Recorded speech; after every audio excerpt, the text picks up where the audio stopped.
जनरैली सड़क पर मजहब के सताए हुए लोगों का 4 मील लंबा काफिला नए वतन की ओर जा रहा था। मैं कहीं बाहर से अपने गांव की ओर आ रहा था। मैरीज मंजिल से लगभग 2 मील पहले काफिले के बीच में हमारी बस खराब हो गई। सवारियां उतरकर सड़क के नीचे की ओर बिखर गईं। ड्राइवर इंजन का घूंघट उठाकर नुक्स देखने लगा। सड़क के बाईं ओर सुस्त गति से बैलगाड़ियां चीख रही थी, जैसे कि पहिए धुरी पर विवश होकर घूम रहे थे। भूखे हाँफते हुए बैलों के कंधे पर पूरे पूरे कुटुंब का भार था। बैल बीमारों की तरह चल रहे थे। उनके मालिकों के दिल उनकी चाल से सहमत नहीं थे। दूसरी ओर बैलों के पैरों से उड़ती हुई धूल हवा की लहरों में चिपकती चारों ओर फैल रही थी। बैलों के कंठों में घुंघरू नहीं बंधे थे। किसी किसी बैलगाड़ी से बच्चों की सिसकने रोने की आवाजें आ रही थीं। बैलगाड़ियों पर लाशों से भूखे पिंजर बेचारगी से चुपचाप देखते जा रहे थे। उनके पीले चेहरे धूल से धुंधलाए हुए थे। उनकी सड़ी गली जिंदगियां पर मक्खियां भिनभिना रही थीं और हवा की खुश्क लहरों के साथ एक बदबू वायुमंडल में फैल रही थी। मेरी इच्छा हुई उजड़ कर जा रहे लोगों को एक बार करीब से देख लूं। 2 कदम उठाते ही मैं उबड़ खाबड़ सड़क के दाएं किनारे पर पहुंच गया। अचानक एक तरफ बैलगाड़ियां खड़ी होने लगी। शायद काफिले को रोका गया था। मैं सुरमई सड़क पर हो गया और लंबी पंक्ति में प्रत्येक गाड़ी को देखता धीरे धीरे आगे बढ़ने लगा। किसी बैलगाड़ी ने जब किसी की उदास आंखें मेरी ओर देखती तो मुझे देखते ही एकदम हट जाती। प्रत्येक गाड़ीवान एक बार तो मेरी शक्ल से डर जाता, जैसे मेरी आंखों में उन्हें बरछे चमकते नजर आ रहे हों। मैं सुरमई सड़क से हटकर फिर कच्ची पटरी पर आ गया। तकरीबन 3 बैलगाड़ियों के बाद अचानक एक गाड़ीवान ने मेरी ओर देखा। उसकी नजरें मुझसे हटते हटते फिर मेरी ओर हो गईं। उसने फिर मेरी ओर देखा। उसके चेहरे पर हल्की सी मुस्कुराहट उभर आई। उसकी आंखों में चमक आ गई। इस काफिले में बिल्कुल अनहोनी बात थी। गाड़ीवान एक छलांग से गाड़ी से उतरकर मेरी ओर बढ़ा, जैसे कि मैं उसकी छाती में कोई गोला फट गया हो। उसने छुरछुर सी महसूस हुई। वह फूटकर रो पड़ा। ओहो दुल्ला, बहुत बुरा हो गया यार, तू तो पहचान में ही नहीं आ रहा, मैंने उसे देखकर कहा। दुल्ले की सिसकी से गाड़ी में निडाल बेहोशी लेटी जैनब के दिल को धक्का लगा। बाप का रोना सुनकर तो बेटियां कब्रों में भी जाग जाती हैं। अब्बा तुम इधर आ जाओ, जैनब ने मरी हुई आवाज में कहा। उनकी आंतें जैसे अकड़ गई हों। उसने मुझे पहचाना नहीं था। बैलगाड़ी से दूर जा रहे अब्बा को यह मौत के जबड़ों में जाता हुआ समझ रही थी। दुल्ला, मेरे भैया आओ, आज कोई बात करें, मैंने दुल्ला को संतावना देते हुए उसके कंधे पर हाथ रखते हुए कहा। उसके गाल आंसुओं से भीग चुके थे। उसने सिसकियां लेते हुए अपने कमीज के मैले पल्ले से आंखें और नाक पोंछा। रो रो कर वह थक चुका था। उसकी आंखें लाल हो गई थी। उसने अपने को संभालते हुए मेरी ओर देखा और फिर धीरे से गर्दन घुमाकर अपनी बेटी से कहा, बेटी जैनब, गुरबचन सिंह खड़ा है, अपना पड़ोसी, मिल लो। उसने ढीली बाहों से बैलगाड़ी का सहारा लिया। उसकी कोहनियां बाहर की ओर निकल आईं। उसकी कमर के ऊपर खोंची लूंगी गाड़ी की बाहों के ऊपर तक उड़ रही थी। मेरा नाम सुनते ही जैनब फूट फूट कर रो पड़ी। उसकी पसलियों में सांस खींचने की ताकत नहीं थी, पर रोने के लिए उसमें पता नहीं कहां से हिम्मत आ गई। उसके रिदन को सुनकर बैलों की आंखों में भी आंसू आ गए। दुल्ला हमारे गांव का राठ गुजर कहलाता था। 20-20 कोस तक उसकी धाक थी। सारे गांव के डांगर वहीं चराता था, साथ ही बकरियों का एक झुंड भी पालता था। ऐसा कभी नहीं हुआ उसकी सुपुर्दगी में डांगर किसी के खेत में घुसे हो और उन्हें किसी दूसरे गांव के फाटक में बंद होना पड़ा हो।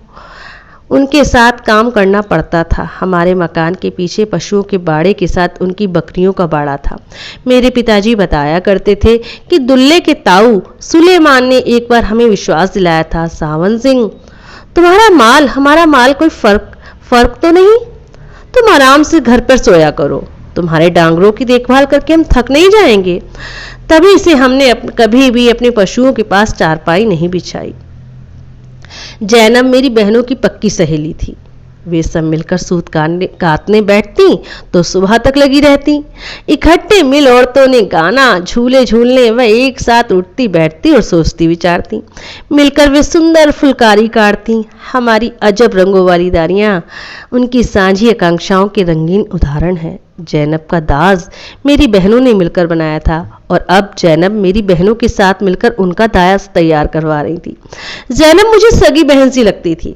वह मुझे सदा वीर कहकर बुलाती थी। वह कभी किसी बहन से छीना झपटी करती तो मुझे फैसला करना मुश्किल हो जाता कि किसका दोष निकालूं, किसको डांटूं। जब उसकी डोली जा रही थी, उसके रिश्तेदारों के साथ मेरी बहनें भी बहुत रोईं। उसके रिश्तेदारों ने छींट के कपड़े और चांदी के आभूषण पहने हुए थे। उसमें मेरी सादी बहनें अलग लग रही थी, पर आत्मा ने निकले दर्दीले विलाप में से मैं अपनी बहनों की आवाज़ को पहचान न पाया। उसके भाई और बाप ने अपने साधारण पगडंडियों के कानों पर लटकते पल्लों से आंखें पोंछी थीं, जबकि वे रांठ थे। पर बेटियों को विदा करते समय अच्छे अच्छे 30 मारखा भी निरीह हो जाते हैं। जैनब अपने मामा के आलिंगन में उसके गले में लगी एक अजीब कांपते स्वर में ऊ करके रो रही थी। इस लय में औरत जिंदगी में एक बार ही रोती है।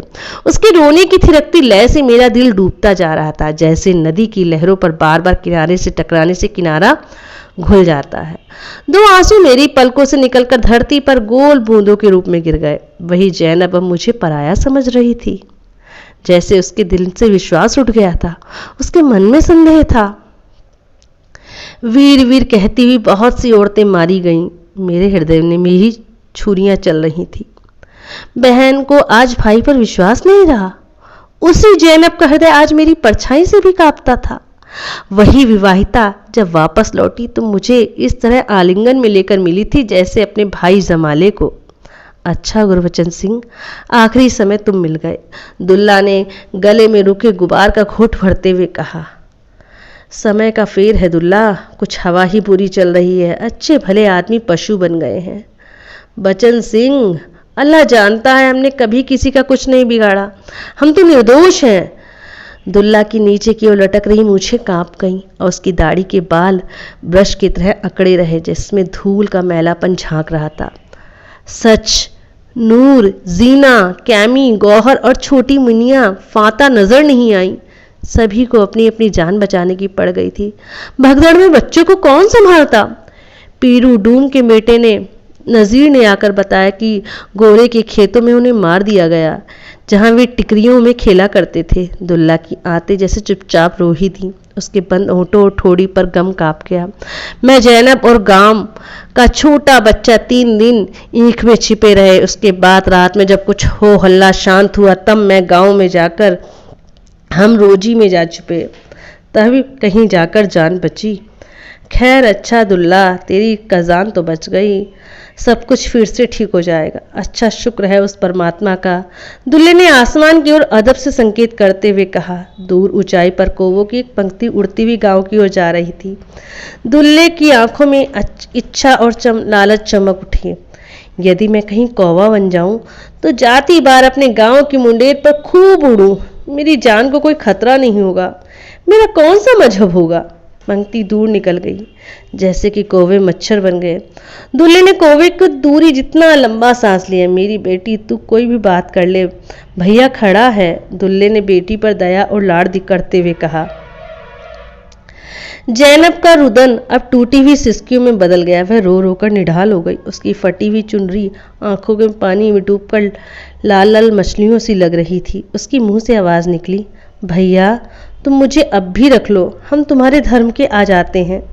बहन, आज मेरा कोई धर्म नहीं है। यदि मेरा धर्म होता तो मेरे सामने तुम इस तरह बेघर ना होते। अच्छा भैया। जैनब ने एक पल के लिए आंखें फाड़कर मेरी तरफ देखा, जैसे कि अंधेरे में वह कोई सुरक्षा की किरण तलाश रही हो, पर जल्द ही उसकी अधबुझी आंखों पर धूल सनी पलकें झुक गईं। उसका दिल चीख उठा। उसे महसूस किया कि बहन को घर की तरफ आते देखकर निर्मोही भैया ने दरवाज़ा बंद कर लिया। अच्छा, वचन सिंह, गांव के दरवाजे पर हमारा सलाम कहना और बरसात के पानी से हमारे मकान कोठे का ध्यान रखना, कहीं छत चूने ना लगे। हमारे परदादे के समय से यह छत हमें ओट देती रही है। सोने घर की परतें उतर उतर कर मकान को खोखला कर देती हैं। तुम्हारे कोठे की? मेरे मुंह से सच निकलने लगा था कि अभी तुमने चौखट ही पार की होगी।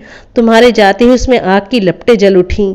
नीली जीभों वाली आग की लपटें सर्पिणियों की तरफ फुंकार रही थीं, जिनकी लपेट में तुम्हारी घर छत की सारी कड़ियाँ तिड़क तिड़क कर जल गईं और लपटों की गर्मी से अधजली दीवारों में दरारें पड़ गईं।